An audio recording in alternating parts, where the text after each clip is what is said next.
to ensure they provide accurate and timely information, identify and analyze information accurately, and prevent the spread of false information. To discuss furthermore on the day and its significance, we are joined live by renowned journalist and broadcaster Salim Kikeke.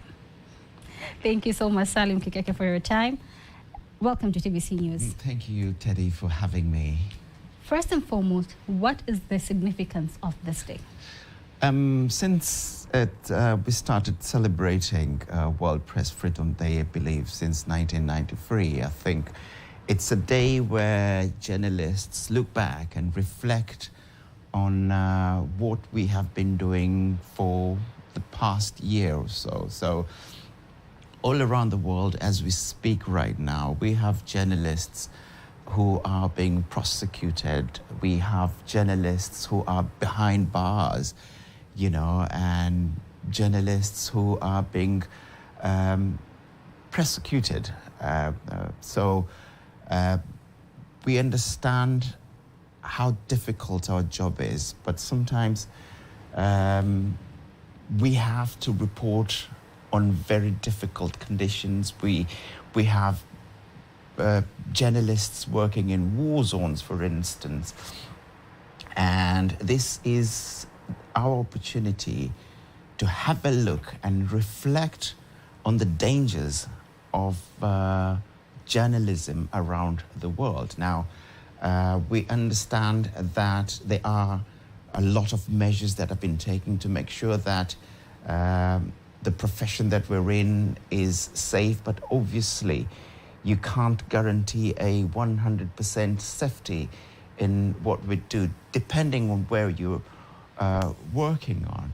But in our country, for instance, when I look at the index that came out today, we see very good progress that has been made by Tanzania. I think it's come just under 100. I believe we're on number 95 to be precise. That means a lot to us. I mean, when you look at Tanzania for the past few years, really, most editors would not be able to come up with headlines that they come up with right now. So this is quite significant progress in terms of our profession, and all credit really goes to President Samia Suluhu Hassan, who came with the 4R philosophy, which also highlighted journalism. And what does this say? Tanzania has made this significant leap because as we speak right now, we don't have any journalist really that is in court, for instance. We don't have any newspaper that has been suspended or banned, and that has helped us a lot in terms of making these strides towards better journalism. But like I said, looking back on a day like this, on the 3rd of May every year, it's just look back and see how difficult and how dangerous this profession can be. Exactly. But since we have already taken, it's really obvious that we have taken a great significant step or changes in the media landscape. What ways can the media now contribute more effectively to supporting the government's development agenda or efforts? I think what we need to do is be professionals, okay? We do understand that there are things that the government are doing in terms of development projects, and as journalists, it's our duty to report on that. But we have to report on both sides of the coin, obviously. But if we don't tell the people, we don't tell our audiences what their country is doing, it means we're not doing our duty. So it's upon us really to make sure that we report on all the good things, and unfortunately the bad things as well. But as journalists, it's our duty, it's our responsibility to report on all these things and tell the people, give them facts, give them the numbers, and make sure that they know what their country, what their government is doing at all times, and also ask difficult questions to the people responsible for all these projects that we're talking about. Okay. We also have the issue of financial independence. So to what extent does financial independence influence the level of media freedom in the country? In our country, I would say in Tanzania, to be quite honest, I think it's lack of financial independence that is really affecting us, because, I mean, we've seen a number of media houses that can not afford to pay salaries, and in turn, the journalists who are working in these particular media houses, they go to work every day in, day out, you know, and you ask yourself, how can they afford, if you like, to do that? Because if they've gone for months without being paid their salaries, and they still come to work, you have to ask yourself so many questions on how do they manage their lives. So I think media houses, media owners have the responsibility to guarantee their employees with financial support, so that that has been one of the reasons that the way we report our news is not as accurate or is not as professional as it's supposed to be, because someone finds themselves that they have to report on something according to the person who is giving the news, and professionally that is not right. So I think I know it's difficult. These are difficult times, media houses. It's so difficult to fight on the same adverts, for instance, to create incomes. But I think we need to find ways on how to generate income so that we can support these media houses and support our staff to make sure that they remain professional and report on accurate news day in, day out. It's quite difficult, but it's the life that we live in right now, unfortunately. Okay, and with all the technological advancement that the world is going through each and every day, we now have the issue of artificial intelligence, AI. So how is it impacting the media landscape, especially the mainstream media? It's quite difficult. I mean, it's really it's quite depressing, if I can tell you that traditional television, the one that people are watching us right now, is dying. You know, people now rely on their digital gadgets to get information. It's quite a few people who sit back and watch television, traditional TV, or listen to radio. With AI coming in, I think we as journalists, as media houses, we need to embrace that technology to make sure that we make the most of it so that it can generate income for our media houses. It can enhance us, it can support us in our creativity as human beings, rather than looking at it and seeing it as the enemy. I think we should embrace it, make the most of it, make it as a supporting tool in what we do. But on the flip side of things, it's that, you know, anything can be created anytime using AI. I mean, AI is so crazy that they can recreate you, Teddy, right now without you being here. Do you know what I mean? But I think when with technology, it's just to find a way on how to make the most of it, to make sure that it profits you. And as much as it's as scary as AI is, but I think we can find ways on making the most of it and make it a profitable tool in what we do every day. Okay, thank you very much, Mr. Salim Kikeke. And I think that marks the end of our interview. Thank you so much for having me. And now on to the next news. Deputy Director of the International Monetary Fund, IMF, African Department, Catherine Patilo, says it's high time countries in sub-Saharan Africa strategized better ways to consolidate domestic reforms and regional ties, especially the African Continental Free Trade Area, which has potentials to be the largest free trade area globally. She made the remarks when speaking with my colleague Nasa Kingo, insisting the current global shocks may have had effects to foreign direct investments, FDI. There's a lot of interest around the globe then in saying, in this kind of environment, we need to focus on making sure our own house is in order with doing domestic reforms, and we need to look regionally then to see how we can work together on regional trade, regional investment, regional financing, and so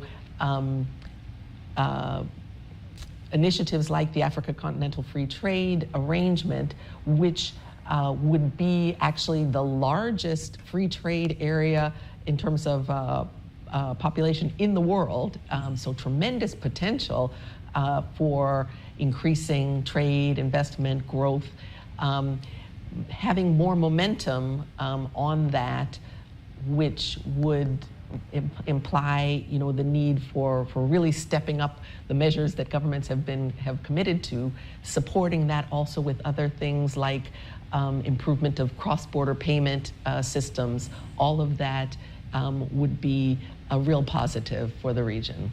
Great comment on that. A lot of African countries, not only the sub-Saharan African countries, are currently working very hard to attract foreign and local investments. How has the interrupted recovery affected the area of foreign direct investments, including local investments as well? So one impact of the global uncertainty right now is the dampening effect that it has on investment, including foreign direct investment, because of businesses not being sure where things are going to land, and so worried about investing in opportunities that would create, stranded assets, things that they're not able to benefit from. And for sub-Saharan Africa, though, there are also, opportunities. There's a lot of interest that countries have right now for critical minerals. Muhimbili National Hospital's main laboratory has announced being recognized for the third time based on its quality of service by the Southern African Development Community Accreditation Service. Following a major audit conducted in August 2024, the facility handles an impressive average of 3,500 tests per day, utilizing advanced high-capacity diagnostic equipment. Reba Stephen reports.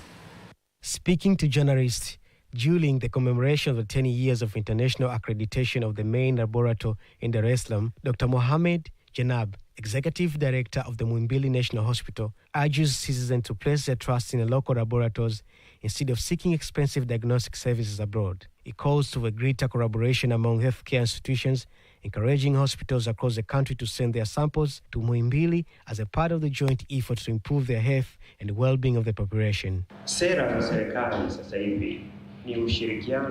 Government policies today emphasizes collaboration between private institutions and our partners in the private sector, because all our hospitals share the common goal of serving Tanzanians. This milestone is a testament to the quality of the services we offer, recognized at a global level. I urge all laboratory professionals to adhere to the principles and procedures of the quality service delivered to support the government's efforts in strengthening the healthcare services for our citizens. To my colleagues at Muhimbili National Hospital, let us continue to take pride in this national accreditation. For teams and the hospitals that have not yet attained international accreditation, we invite you to send your samples to our laboratory, and citizens can continue to trust our laboratories because it meets international standards.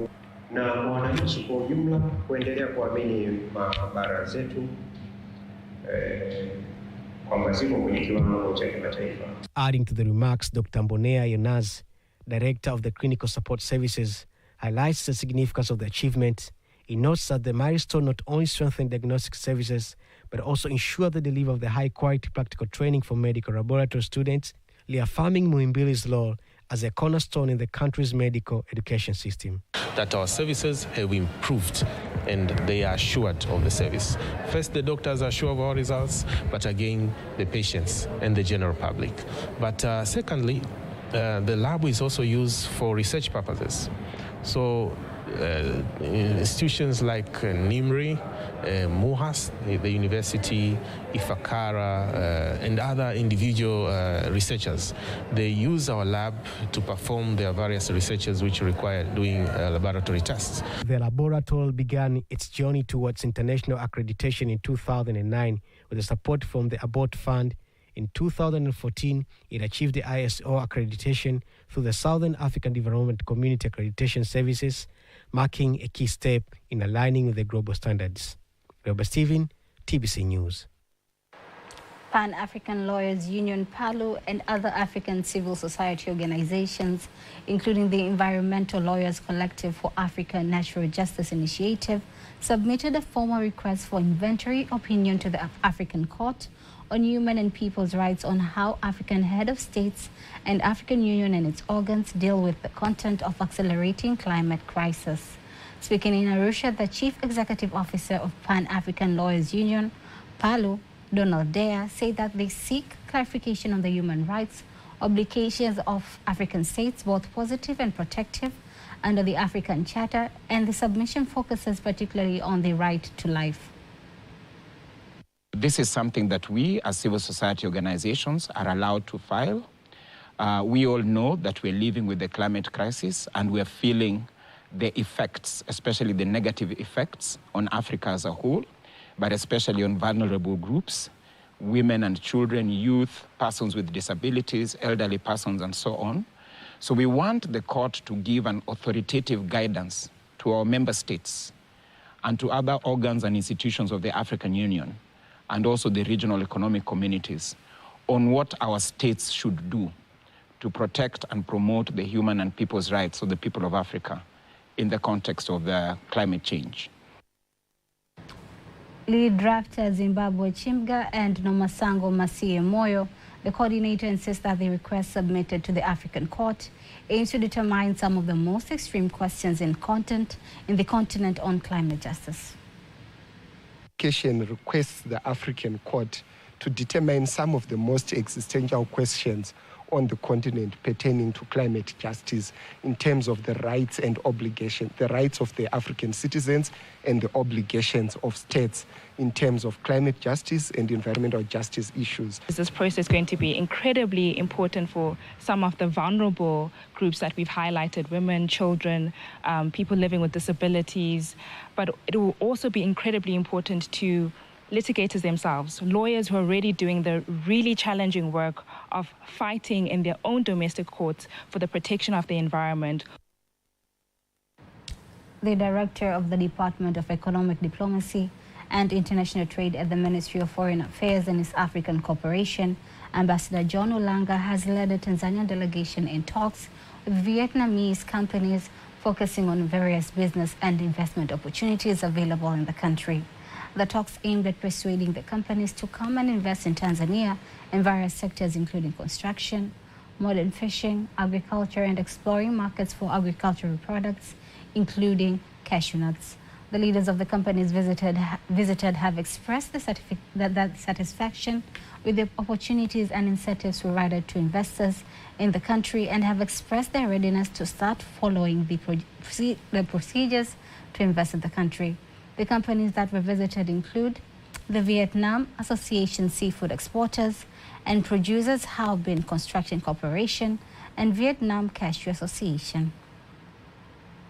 The rector of the Institute of Tax Administration, Professor Isaiah Jairo, says they will continue to leverage on modern technology to ensure voluntary tax collection to boost the country's revenue.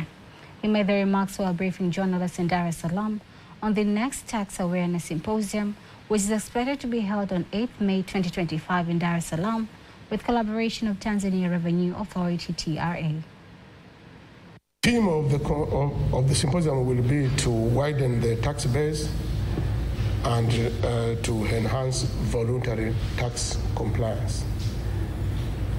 That is the major theme. The sub-themes, the first sub-theme will be the widening of tax base, where the participants will discuss various ways to be able to widen the tax base within the country.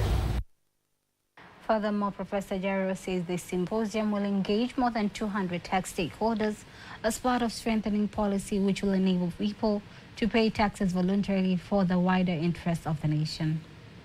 Invited policymakers, professionals, academicians, taxpayers,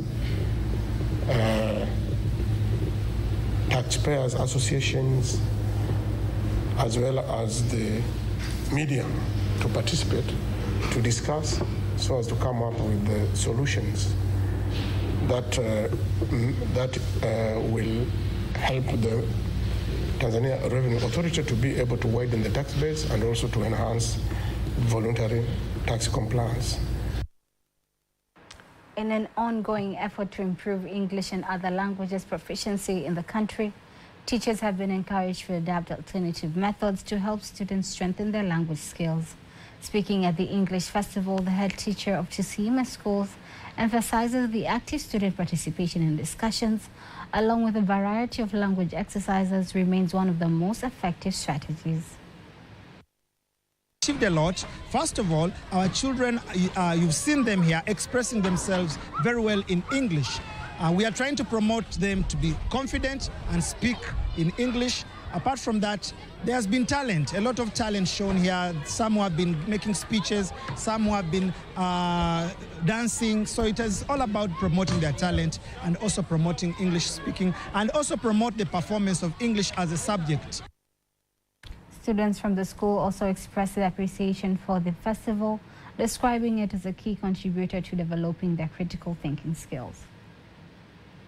You can communicate with people from all over the world. When you speak English, you can make new friends, understand your teachers better, enjoy movies and songs in English. Practicing speaking English helps you be more confident, and it's a skill that will be useful throughout your life. This English competition, because people learn more things, and these are the lessons to spelling bee, debate. The people that are shy, they must be confident. Like there in the debate, they say that they must be confident. Joy to being a participant of this English day. It was so fun and good enough. Our house won. I'm so happy. I'm so excited.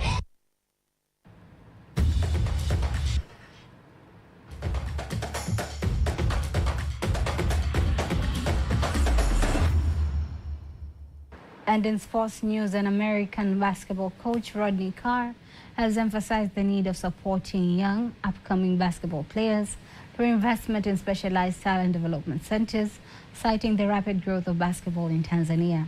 In a special interview with TBC News, Carr, who is the CEO of iCarr Foundation and IMC, says that the country's progress in the sport has opened international opportunities, and basketball is becoming a key avenue for many young people. With this sports academy, it's a need for that way we can add better education. The goal is to be able to sports academy. We were just talking about that, Richard and myself. And with the sports academy, we're saying that we see it already. These academies are in every high school, even the recreation centers in the United States. You have all this land, 5 acres of land and property, and you have basketball courts and football fields, and that's the norm. That's normal in America. My goal is to be able to create a facility that can become the normal here in East Africa.